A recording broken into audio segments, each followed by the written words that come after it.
everybody, what's up? Kevin here from My Song of the Day, Rock 2000 to today. And today, I'm going to be answering the question, why did Bring Me the Horizon go pop? So the premise of this video is rather simple. Back in like 2004, 2005, when Bring Me the Horizon first hit people's ears and was gaining notoriety, they were known as a deathcore band and a metalcore band going forward. As time has gone on, especially up until 2015, with the release of That's the Spirit, that's where a lot of people started drawing line because they were going away from their deathcore and metalcore roots, going into more pop style songs and pop rock style songs. Then you got into Amo in 2019, and let me be honest, that one had a lot of pop tendencies, hip hop tendencies, and electronica EDM tendencies. So I got to figure out the answer to the question, why did they go pop, and why did they go from deathcore and metalcore back in the early mid-2000s and late 2000s into more pop rock and pop centric songs up until now?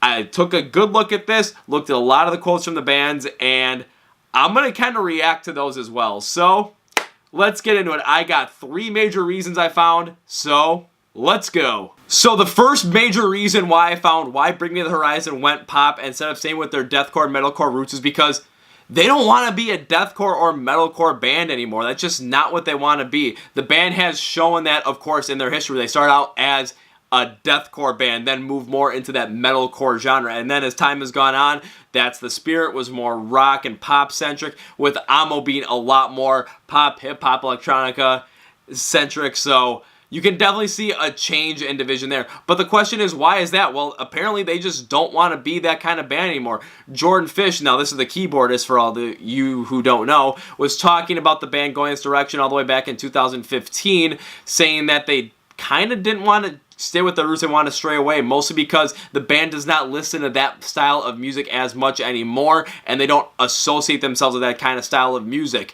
So if they were going to make songs like that, then they really wouldn't be seen as genuine and people would see right through them. That is a big fear from Jordan Fish as well. One of the other things I've seen was every single album that they've released has grown commercially and has more commercial success as they've gone on. So their first album was, not as much of a commercial success, but as time has gone on, then each album has gone and gained more success here and there, and just now with Amo being their most recent and largest release to date.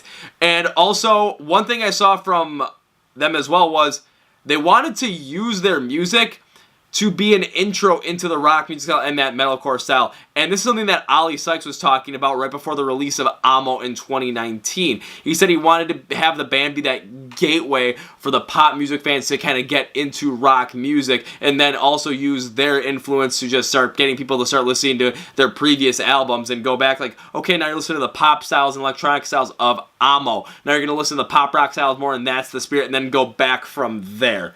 So that's where I found out what came about with they just don't want to be that deathcore metalcore band anymore. Alrighty, when I looked this reason up, I was actually surprised that I finally began to understand a little bit more of the reason why they went from deathcore to metalcore to rock to pop rock to just more a pop-centric band. And I can kind of see it now, and I understand why they did it, especially given the reasons. Because there's a lot of people that really like pop music that are just listening to whatever on the top 100 or the hot 100 or whatever, and being able to try and bring them into it with your music and then introduce them to the rest of your catalog by slowly getting them there. I do understand that, and I do find that as rather admirable. However, I think the biggest concern I have here is just I don't think they went about it the right way, because they have alienated a good amount of fans that they gained the hard way, the grassroots way. Think about the Gary V hustle and grind kind of way, where when they were back in like 2004, 2005, gaining popularity on MySpace, which was unheard of as a band, but now everyone's trying to gain popularity on anything, whether it's pop music, rap, hip-hop, rock, anywhere, on stuff like Spotify, SoundCloud. So I'm a little concerned that they're not doing it necessarily the right way, because you're really alienating those fans that really enjoyed a lot of the music you created beforehand. However, once again, I am a little bit more understanding now of the reason why they just don't want to be that kind of band anymore. The reasons they gave actually kind of make sense in a way. So the second major reason why I saw that Bring Me the Horizon went pop was because they think the art of songwriting in rock music is not good. And this is something that is rather concerning to me because both Jordan Fish and Ollie Sykes had comments on this in interviews leading up to Amo. Take a look at Jordan Fish's first, and yes, I'm looking at my computer to make sure I get everything right. I'm sorry, guys. So basically, he looked and said, this is about fall 2018, that there are certain bands and rock bands that are not performing well on streaming platforms, and trying to figure out why. And according to Jordan Fish, it was because most of the rock music out there now is crap. Thinks that rock music has been really bad recently, and that when it comes to songwriting, that there's a lot of songs within that Hot 100 in the UK or the Top 100 in the US that are more poppy but are much more well written than rock tracks today, and they just didn't want to go and write something that was half-assed or just not really cared about. Now, Ollie Sykes kind of had a different take on the concept, where he was talking more about how rock bands are not writing a lot of their own music. He was saying stuff like, there are a lot of bands out there that are not necessarily writing their whole own music, or they're writing their music and they're taking it to producers to, clean it up and make sure everything sounds right and turn it into something else. So it's not really genuinely theirs. And said he was a big concern for him because it takes away from the genuineness of the music that you're creating. So that's basically the reason why. And I thought, why would they want to go pop them? Because I think they see that in a pop-centric way, that their music can have more of a stylistic songwriting and have a better, just better efficiency and better effect, and, just be better all around. Concerned about that. Alrighty, when I saw this one, I kind of started laughing. I'm like, okay, Ollie, okay, Jordan, I'm really concerned about this one because I am not knowing where you're coming from. And when I took a deeper dive look into it, I just was starting to laugh a little bit. Now, when you're talking about rock bands are not writing their own songs or being heavily produced, I thought, wait a minute, let's take a look at the bands that are, the rock bands that are popular in today's pop culture, honestly. And I could think of two with more recent releases. One being Fall Out Boy, who do write their own songs, but especially with the release of Mania back in 2018, they really went full on with that produced style, that pop style, that I can see where Ollie's coming from in his comments, and same thing with Jordan as well. Now, another one, probably the one that a lot of people know and the one that I always joke about here, but you'll see why, Maroon 5, because their most popular song probably the past 10 years with Moves Like Jagger was bought. It was written by someone completely else. The band did not write it. It was written for a different artist, but then the band bought the song to basically use it as their own. So I can kind of see where you're coming from here. But I think that honestly, this is just utter crap. I think the reasoning is horrible, mostly because the fact of the matter is these rock bands that are great just are not put out there in pop culture, just because rock is not as prevalent in pop culture anymore, because it's not driven like it was. And I think that's kind of a bad thing too, because all the rock bands that are featured again on those Top 100 or that Hot 100 or your pop stations and radio, you're going to get bands like Fall Out Boy, you're going to get bands like Maroon 5, but take a look at bands that actually genuinely write their own songs and create this fantastic sound. I'm going to give you 4 right off the bat. And I'm going to go over across the pond to England for this one specifically with the Holy Hell album by Architects. I mean, my God, was this thing fantastic. Fantastically written, metalcore all the way through. And the reason I think that was because, especially with the death of Tom Cyril and seeing how the band would go forward from it, they came out with the second best or third best album of 2018. I don't remember where I had it. I think I might have had it as second best, only beaten out by Disease by Beartooth. And they made it so that his influence was still there. That is songwriting epicness right there. I'm going to go to the most recent New Year's Day release, Unbreakable, where they took this female empowerment motive and they wove it into so many of the songs perfectly, especially in the second half of the album. I talked about that on our album review of Unbreakable by New Year's Day, and I found it to be utterly fantastic. The songwriting there is perfect. Now, another major band that writes their own songs and actually has had a lot of success is the Foo Fighters. They're incredibly popular. Everyone loves the Foo Fighters. Dave Grohl is a master. Okay? And the biggest one, I gotta say, when it comes to bands writing their own, rock bands writing their own music and songwriting to perfection, you have to go with Rise Against and take a look at them. I mean, come on. Take a look at everything they've done. Everything is so perfectly done. They run through everything. And they tackle so many important issues. They tackle, life, love, political issues, social issues, and they tackle with a ferocity that's just there. I mean, when you're looking at songwriting, they are the epitome of it, is Rise Against. And why the hell are you saying that? Especially you, Ollie. Mostly because I listened to Amo. I did an album review, and I thought it was crap, especially because you went so pop-centric, especially with a lot of overproducing on stuff like Mother Tongue, and especially Nihilist Blues. I mean, dude, even Medication. Dude, you're kind of being really hypocritical here, Ollie. So I really don't like this reason from you. I do understand where it's coming from. You're looking at pop rock bands, but you're looking at actual rock bands.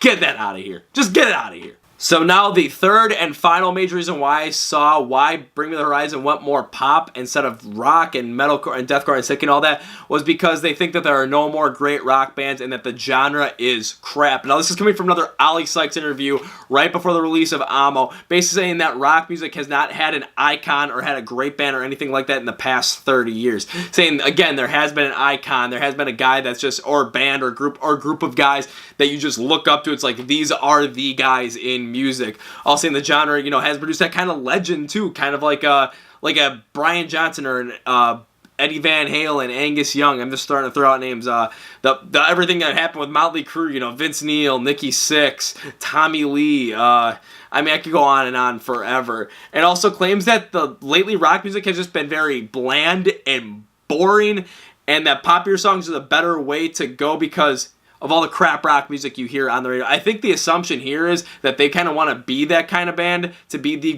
next great rock band, I should say. And they're trying to do that the same way from reason number one, by introducing everybody through pop or poppier music to go to pop rock to rock, metalcore, deathcore, kind of easing that transition. But I had a tough time with this one. So after I took a look at Ollie's comments on why they went pop, just because there's no great rock bands anymore and they kind of just would rather be that one by transitioning everything from pop, or take two. So my reaction to this whole entire thing of Ollie saying there's no great rock bands anymore, they don't create any legends, and when you're coming from that trying to become a great rock band yourself by easing pop culture with more pop music to the rest of your catalog, I looked at it and thought, okay, you made that interview right at the end of 2018, right before the release of Amo. So let's take a look and let's think about who the major rock bands were back in 1988, 1989. And I was looking and thinking, and Bon Jovi shows up there, especially with Bon Jovi as the frontman. There's a legend right there. Van Halen. Now, this is Van Halen with Sammy Hagar, but still, David Lee Roth of Van Halen. Sammy Hagar, great vocalist. Eddie Van Halen. And then I'm trying to think a couple others. Motley Crue, I just ran through the gamut, and they just came out with the movie The Dirt. This was right before the Dr. Feelgood tour, or right at the Dr. Feelgood tour. So this is when they were at the height of their career. Not only that, but Guns N' Roses, Axl Rose, Slash. Come on. He does have a point there with, there were a lot of rock icons back then. And take a look at the pop culture rock icons today. He does necessarily have a point. I do agree because, again, when you're taking a look at the quote-unquote rock bands that are popular today on the popular radio, I'm going to use Fall Out Boy as an example again. Unfortunately, I'm going to use Maroon 5 and Adam Levine again because they're playing all that crap on there. And yes, I do give them a lot of crap, but I think it's actually justified. Imagine Dragons, yeah, they deserve to be on that too. And 21 Pilots, where it's more pop rock and just something that just doesn't necessarily fit. So I do see Ollie's point there, but that does create a bigger problem because these aren't rock bands. These are not rock bands. Maybe Fall Out Boy back in the day and Maroon 5 when they actually had their own sound. Yeah, and Imagine Dragons wasn't really a rock band when they first came out with Night Visions, but Night Visions actually was a pretty good album. It's just completely different. I wish they would have stuck with it, but that's just me. But saying that there are no icons, I don't necessarily understand because there have been icons. You just have not looked hard enough, Ollie. You didn't even care to look. Not only that, but rock music has been actually really good at times. A lot lately. And I'm really kind of surprised you said that, mostly because I've been listening to a lot of music. I love this kind of music. And take a look at all saying, there are no icons out there. Let me run through a few with you. And let's see, some of these aren't icons, but should be. And some of these are icons. First one to start out with is the Foo Fighters, because they are basically rock and roll royalty at this point, being around for 25 years. Yeah, 25 years. And Dave Grohl is just probably that icon or should be that icon. But pop culture doesn't really give a crap about it, so there's a problem there. I'm going to go back to Rise Against again, and where Tim McElrath could easily be that icon. But then again, people just don't really want to listen to it in pop culture because they'd rather listen to SoundCloud rappers or Beyonce, I don't know. Take a look at some other ones too, I'm going to go to New Year's Day as well. I'm going to take a look at Ash Costello because I feel like if there's going to be a female rocker that's going to really take it to the next level, especially after the Unbreakable release, it's going to be her, and she could easily be that icon. Motionless in White, Chris Motionless could be the next kind of like Marilyn Manson style, very much so. Saw him live, and I thought, yeah, this guy's got it. And going postmortem, Linkin Park, Chester Bennington is a freaking icon. There is no way about it. And if people are listening to Disturb more, they know David Draymond should be an icon. Due to that voice. Are you kidding me? But then again, thinking about it, it does come down again to the fact that pop culture really doesn't give a crap about rock music. And the rock music they do care about is all poppy and overproduced and whatnot. But when you get to the real rock music, Foo Fighters. I'm going to throw Rise Against there. The new New Year's Day album. The Fever 333. I can throw them in there as well. And plenty others, but those are the examples I'm going to go with right now. Yeah. If more people were kind of listening to that and more pop stations are trying to push that kind of narrative, that rock music is not dead, it could work. And rock music is great. People just haven't realized it right now. So, taking a look in conclusion at the 3 reasons why Bring the Horizon went pop, I thought about it and I thought, you know what? As a mindset and as a goal, I kind of see where they're coming from again because they want to introduce more people that are just strictly looking at pop music, hip-hop music to that rock style, and by doing that, by basically transitioning them from their pop style and on to That's the Spirit to everything after that. And, I also liked how the fact they called out songwriters or bands that are not writing their own songs or having their songs completely overproduced. And I know I already went off on that a good amount already. However, I do think that this is very dangerous because it only feeds into the narrative that they were saying that rock music isn't good because they really overproduced a hell of a lot on this album. They went overproduced like crazy, especially, again, songs like Now It's Blues and Mother Tongue. So I really just didn't really care for it. And they're really starting to follow the narrative, especially for the rock music fans, that rock bands they're pop rock bands, I should say, are not good. I mean, Maroon 5, Fall Out Boy with Mania, Imagine Dragons, I'm trying to think of some others right now that are Panic at the Disco. They've gone a lot more pop and some just straight pop, and it just doesn't show genuineness or good music. And then it further alienates those great rock bands of today. Bands like the Foo Fighters, bands like Rise Against, bands like, actually, New Year's Day right now. Shoot, I'm trying to think of some more just to throw them at you. I actually really like Motionless in White, so I'm going to throw them in there as well, but that's a little bit different story, just due to their style. So I'm trying to think of some other, the Fever 333, even though they're gaining a good amount of traction. Just using those bands as an example, but if you're looking for straight rock music, I'm going to go Rise Against and the Foo Fighters for this one because they create fantastic music, over the top, great. You can't beat it. But it further alienates them by basically saying that rock bands are shit and just not do anything, and then you go and pull off something like Amo. Come on, if you really want to get some rock music, guys, and if you're looking at this like, oh, well, what album should I listen to, Kevin? For the Foo Fighters, listen to literally anything. Listen to their Concrete and Gold album. Listen to Wasting Light. That album. Listen to The Color and the Shape. I don't really mind. When it comes to Rise Against, listen to Wolves. I thought Wolves was their second best record ever. Listen to The Suffer and the Witness, which I absolutely love. Listen to Endgame. Listen to Appeal to Reason. Just giving those as examples.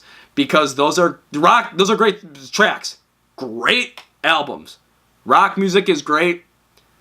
But when bands go pop, like Bring Me the Horizon did, that narrative that rock bands aren't good anymore, they just push it even further. Alright, well that's it for me. Thank you for watching the My Song of the Day Rock 2000 Day video where we answer the question, why did Bring Me the Horizon go pop? If you think, yeah, I like this video, give me that like. But if you think, boo, Kevin, I like Bring Me the Horizon, they didn't go pop, give me that dislike. But comment why. Please, I want to hear why, and I want to talk to you guys about it. Also, if you're not subscribed to this channel, guys, hit that subscribe button. I know there's a big one right down there, but hit the one in the little corner right there and hit that bell icon because we put out new videos every Wednesday, so you're notified all the time. Also, we are on social media all over the place, so hit up our Facebook page. You know, there's the emblem. The Twitter emblem is right there, and the Instagram emblem is right there. I've got links in the description below for you to follow all of those right there. Trust me, Facebook, we run a lot of stuff through. Twitter, we talk to you guys. Instagram, we talk to you guys as well, as long as produce IGTV videos, do our live streams on there, and we get a lot more genuine feedback from you guys, so I want to thank you guys for following that as well. Also, we got a podcast called the Chord Progression Podcast with new episodes every single Tuesday. Very simple. We just do a deep dive into a lot more stuff when it comes to music and actually have conversations with you guys back and forth.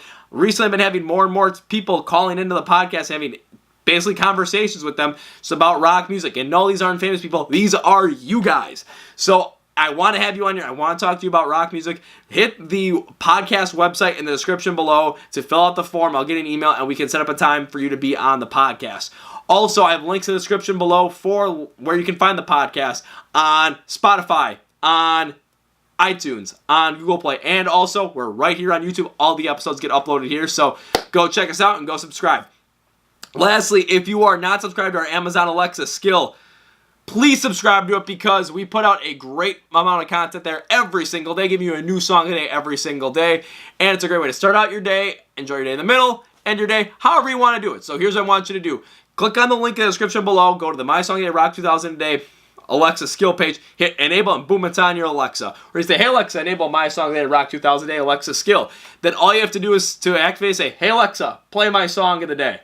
You'll get a 5-second intro from yours truly, and then the song will play in its entirety, and then once it's over, it's over. Want to listen to it again, just say, hey Alexa, play my song of the day. The song is on there for 24 hours, and then the next day, boom, you get a whole new song. It's a great way to rediscover bands that you used to know, discover bands that you don't know, and just, you know, enjoy the ones you do. So please subscribe to that, enable that on your Alexa skill set, and I want to say thank you from the bottom of my heart for supporting me and all this, for following, subscribing, all that stuff. One last thing before I go. This is my last video in this setting right here because I am moving.